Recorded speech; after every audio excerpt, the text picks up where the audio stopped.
लोणार तालुक्यात चिखला गावात जे ह्या 2-3 दिवसामध्ये धुमाकूळ चालली, त्या धुमाकळीबद्दल जे काही जातीभेद, जे जाती तेट निर्माण करण्याचं काम चालू केलं, एक आपल्या आत्तापर्यंत लोकांचं मन होतं की बटुळे बाबा 2-3 महिने झाले काही कुठं चर्चा, काही काय हे करीत नाही, काही नाही. कारण समाज हा सगळा एकच असतो. समाजाला जरी जाती वाटून दिल्या असत्या, पण रक्त हे सगळ्याचं एकच असतं.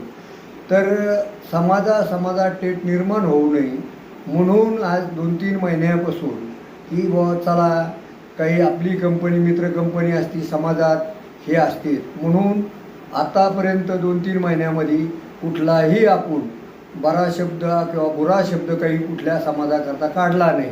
पण हे कुठंतरी काहीतरी भांडवल तयार करून एका समाजाला कुठंतरी टार्गेट करणं चाललं आहे. आणि हे पुतळ्याच्या निमित्त, ह्या पुतळीच्या निमित्त काहीतरी आपलं याच्यात काहीतरी एक लेडीज उभा केली आणि काहीतरी दुपटणं एका समाजावर घालायचं काम चाललेलं आहे. तर हे काही कुठलं तथ्य नाही आहे. समाजात ते निर्माण करणं किंवा समाजात जे एकुलबिनी चाललेलं होतं हे पुन्हा कुठंतरी समजा आपल्याला श्रेय मिळलं नाही म्हणजे एक समाजाला तेट निर्माण करायचं. तर एवढीच कळकळीची विनंती आहे माझी सर्वाला की बाकी सगळ्या इतर समाजाला समाज एकच आहे. याला जाती वळण जे चाललेलं आहे, स्वतःच्या पोट भरण्याकरता एक ते भटकलेलं कुठलं तरी आलं आहे आणि प्रत्येक जातीत तेट निर्माण करायला लागले. आणि जातीत तेट निर्माण होऊ नये म्हणून मी आज 3-4 महिने झाले कुठलीही बातमी कुठं काही नको भाऊ, त्याला समाजाचे मन दुखत आहे. पण तिथं जाऊन जर एखाद्या जातीला टार्गेट करणं, एखाद्या जातीवर आरोप करणं आणि ह्या जातीला मी पाहून घेईन, त्या जातीला मी पाहून घेईन, अरे मने तू एक लक्षात घे, तुला 10,000 रुपयाकरता तू ह्याच वंजऱ्याने मोर आणलेलं आहे. ज्या जातीला तू आज टार्गेट करतोस, ज्या जातीवर हे करतोस, त्याच जातीने तुला इळीळ झाडू घेऊन दारात बसत होता दुकानात शागडला. ह्याच जातीने 50 रुपये दिले तेव्हा तू गेलेला आहेस. ह्याच जातीने तुझं लग्न केलं तेव्हा तुझी 6 कोटी 10 कोटी कुठे गेलते. आणि आज ज्या जातीने तुला तुझ्या सगळ्या सुविधा करून दिल्या त्या जातीवर तू टार्गेट करतोस. म्हणजे असं नाही समजायचं की लगे हेच झालं, कारण त्याला उष्ट खाल्ल्याशिवाय ह्या जातीचं जमतच नाही. याला खरकाटं म्हणतो, त्याला ही अशी जात म्हणतो. अरे खरकाटं 3-4 वेळेस झालं, समजा आज 15 दिवस झाले मी बघतो ऐकतो किंवा धनंजय खरकाट आहे. आता धनंजय खरकाट आहे म्हणजे काही यांनी काय चिडी उघडून पाहिलं होतं का ह्यो खरकाटाच गेलाय म्हणून? खरकाटा कशा यांनी पाहिलं का खरकाट आहे का धुवून दे? बरं ह्यो खरकाट आहे याला माहिती होतं मग यांनी धुवून द्यायचं ना. यांनी धुवून द्यायचं किंवा अरे तू धनंजय खरकाटा चालला हो, याला माहिती असेल. कारण लोकसभा झाल्याच्या नंतर विधानसभेच्या टायमाला तोच म्हणत होता. आपल्याला काही सांगता येणार नाही, पण त्याचाच शब्द आहे किंवा धनंजय माझ्याकडे मुक्कामाला येत होता, धनंजय रात्रात मायापाशी पाय धरीत होता. मग याचे पाय धरले, याला माहिती होतं ना खरकट आहे. मग यांनी ज्यावेळेस पाय धरले खरकट आहे त्यावेळेसच यांनी बादलीवर पाणी टाकायचं, आंघोळ घालायची, बाबा तू निर्मळ होऊन जा. अरे ज्या जातीपासून तू सुधारलास, ज्या जातीपासून तू कल्याण झालं, ज्या जातीने तुझं 50-50 रुपये देऊन तुला सांभाळलं, ज्या जातीने तुझं लग्न केलं, ज्या जातीनं तुला लहानचं मोठं केलं, त्या जातीवर जर तू उलटत असेल तर तुझ्यापेक्षा बोकडाची अवलाद चांगली. कारण प्रत्येक वेळेस सांगतो तो की मी खानदानी ते धन्या 17 बापाचा आहे. अरे 17 बापाचा आहे तो, तू काही बघायला गेलता का? त्याच्या उशा पायथ्याला बसला होता का तो? त्याच्या महिला 17 बाप हे का 18 बाप हे तू बघायला गेलता का? आणि मी एक खानदानी बापाचा आहे. अरे खानदानी बाप हे कोणाला विचारावं लागतं? स्वतःची जी आई जन्म दिलेली आहे ती आईच सांगत असती की बाबा तू नेमकं खानदानी आहेस का काय? हे दुसऱ्या तोंडाने काय म्हणतो खानदानी, स्वतः आईला विचारावं लागत असतं. आणि त्या आईलाच माहिती असतं की आपण खानदानी जन्म दिलाय का 17 पगडचा जन्म दिलाय.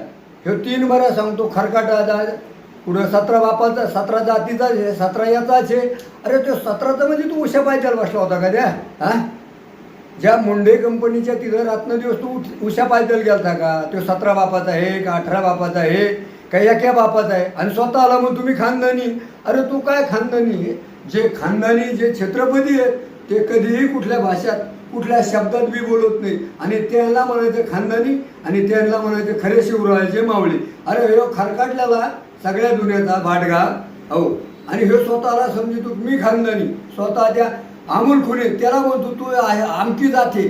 अरे मग त्याची जात ही आहे, याची जात ती आहे, ह्यो 12चा आहे, त्यो 13चा आहे आणि तू एकाचा आहे. तो तुझ्या स्वतः महिला मीडियावर घेऊन बोल किंवा मी किती बापाचा आहे, मग आम्ही सक्सेस करू किंवा खरंच खानदानी ह्यो आहे म्हणून म्हणे.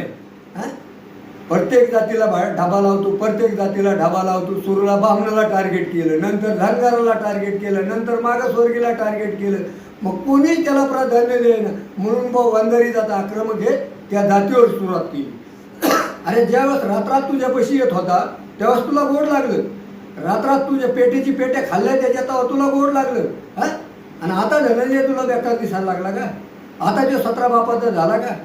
त्यावेळेस दिसला नाही का तुला? रात्रात तू तुझ्या पेटीची पेट्या तिथं ज्यावेळेस घोंगडी बैठक करायला गेला त्यावेळेस किती डील केली ना तो? त्याच्या जीवावरच केली ना. तर हे एक कारण समाजात कुठंही तेट निर्माण होऊ नये, कुठंही होऊ हे काही गोष्टी घडू नये म्हणून आतापर्यंत 2-3 महिने मी गपची बसलो. नको आहे समाजात कुठला सगळ्याचेच मित्र सगळेच असते, सगळ्याचेच याचे असते. पण हे जी सळलेलं कुत्रं जी आहे तर हे सळलेलं कुत्रं महाराष्ट्राच्या बाहेर फेकल्याशिवाय समाज एकुलपिणी आणि समाजाला एकूणाला एकजूट होता येत नाही. कारण ह्यो होऊ नाही देत नाही. कारण थोरशिक्याची मागली गर्दी कमी झाली काय ह्यो इतक्या बापात आहे तो तितक्या बापात आहे, स्वतःला सिद्ध करतो. अरे तुझी पात्रता काय होती? 24 घंटे आम्ही पाहिलेलं आहे तुला. तू कोण्या नाल्यात पडत होता, कोण्या गटारात पडत होता. हां, आणि तुला समाजाने ज्या समाजाने तुला जतन केलं त्या समाजावर कुत्रेवणी मुतायला लागला.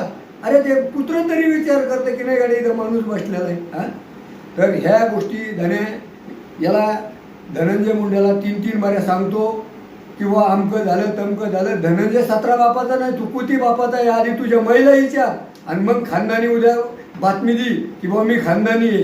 हा, महेशिव दुसऱ्याला कोणाला सांगता येत नसतं लेख ह्यो खानदानी आहे का कोण येतं. भरपूर झालं तो ऐकून घेतलं पण आता ऐकायचा टाईम संपला आमचा. कारण इथून मोरलं तू तुझ्या मर्यादानी तू समाजाला न्याय द्यायला बसलास का समाजात भांडणं लावून द्यायला बसला? न्याय तर बाजूलाच राहिला. कोणतं आरक्षणचं कोणतं न्यायाची भाषा आहे याची? हे हात जोडून कळकळीची विनंती आहे.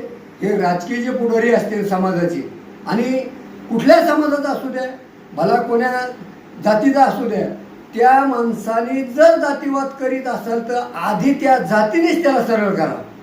कारण हे सगळ्यात महत्त्वाचं कोणतं आहे? ज्याच्या जातीने त्याला सरळ करणे. कारण दुसऱ्या जातीवर टार्गेट होत असेल तर हे राजकीय लोकांनी पण विचार करणं गरजेचं आहे.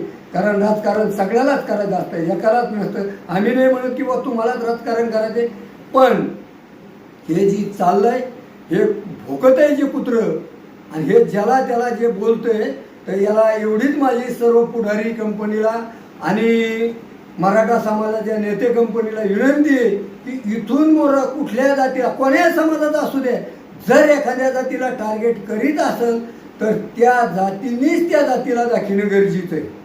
कोणी दुसऱ्यांनी बोलण्यात मजा नाही होत. कारण एखाद्या दिवस वंजारी जर बोलला मराठ्याला तर मराठ्याला वाटतं हे आपल्या विरोधात बोलला. त्याच्याकरता वंजाऱ्याचा जर जातीवर बोलत असेल तर वंजाऱ्यांनीच त्याला सरळ करणे, मराठ्याचा जरी बोलत असेल तर मराठ्यानेच सरळ करणे. कारण तर जाती तेट निर्माण होणार नाही.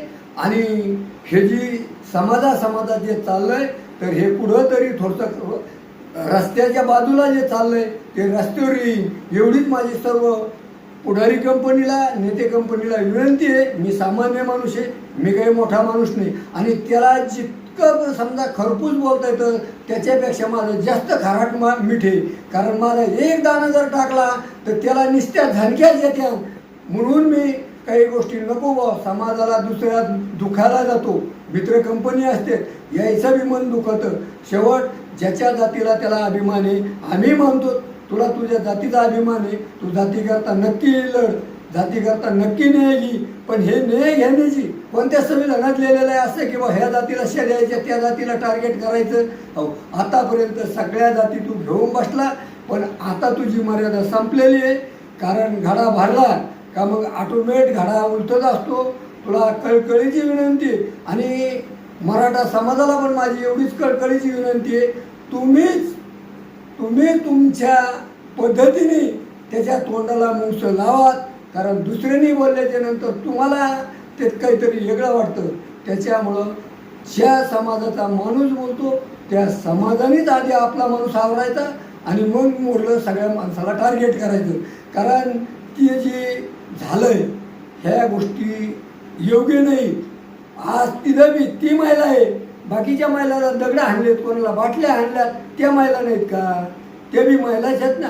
त्या तरी कोणाची, ही जशी सर्वांची बहीण बाळ आहे, ते तरी कोणाच्या बहिणी बाळा, कोणाच्या माई, कोणाच्या बहिणी, कोणाच्या लेकी असतेनच ना. महिला ही तिथून एकच आहे.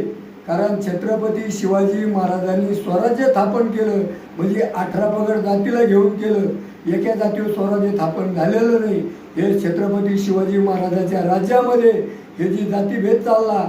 एखादं सडकं कुत्रं जर येत असेल तर ह्या सडक्या कुत्र्याला याच्यातून ज्याच्या त्याच्या समाजाने त्याला जे आवर घालणं एवढी गरज आहे. कारण दुसऱ्याने बोलल्याच्या नंतर करावं लागत असतं. त्याच्यामुळं काही गोष्टी आम्ही आता 3-4 महिन्यापासून समजून घेतल्यात. माझी एवढीच विनंती आहे सर्व नेते कंपनीला, पुढारी कंपनीला, की बाबा तुम्ही तुमचं कुत्रं वाडग्यात कोंडा. कारण हे जर आता मर्यादा तुटली, जर उद्या आडी अडचण आली तर कुत्र्याला शेवट काय होत असतं, जो गुळानी मरतो त्याला विष पाजायची गरज नाही. हे गुळानी मरणारं कुत्रं आहे. म्हणून आम्ही शांत आहेत, ऐकून घेतो. नको बाबा हजारो लोक एका माणसाकरता हजारो लोक, कुठल्या समाजात जर 4-2 असे घाणाळे जर जन्माला आलेले असले तर हे पहिलं सरकारने आणि कुठल्या समाज असेल त्यांनी त्याचं तोंड दाबणं योग्य का एवढं हे करा. एवढीच माझी कळकळीची विनंती आहे. जय भीम, जय महाराष्ट्र.